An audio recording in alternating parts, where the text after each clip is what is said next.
alibay mo, ba't naman si Clark? Ay, ala, sorry. Oh, you know! Ito naman, una pa ka!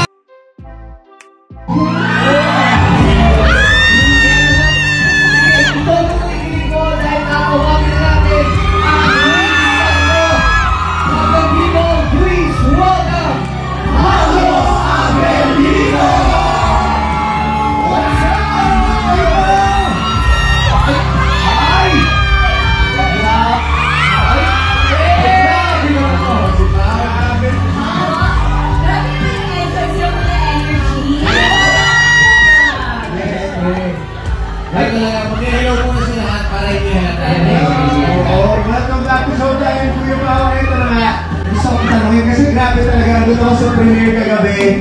Iba yung pakiramdam ng napanood na kasi natin tao. So, after yung mag-disappear, ano naman ang alibay nyo ngayon? Kasi aabangan naman kami dito sa iyo ngayon. Ito na, since na-mention na rin yung alibay ng mga kapamilya at madlang people. Ayan, mag-ABS-CBN Studios, Green State Entertainment, at Brian.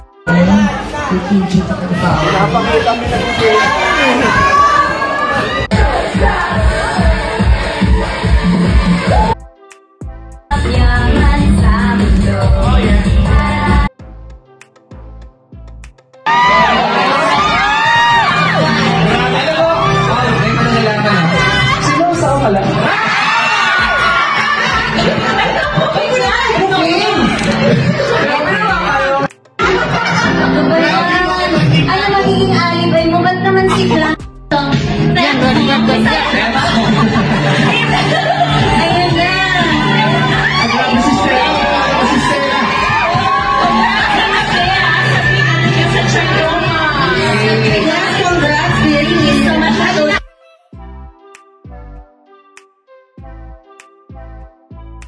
Despite the series being heavy on mystery drama.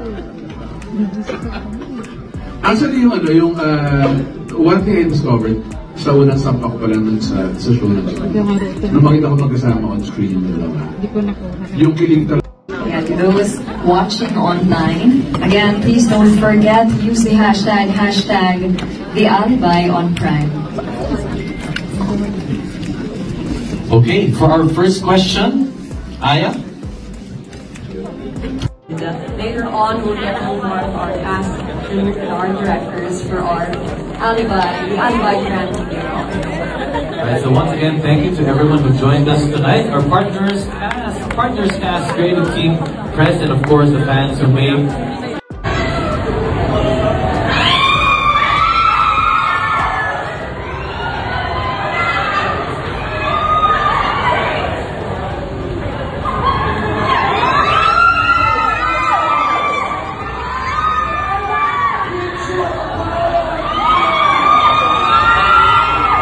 Ate Clat, our singer of the theme song, Clarice de Guzman, di ba? Palakpakan naman natin siya. Get well soon. Dito ka lang, huwag kang lalayo. Yes, that's right. Alright.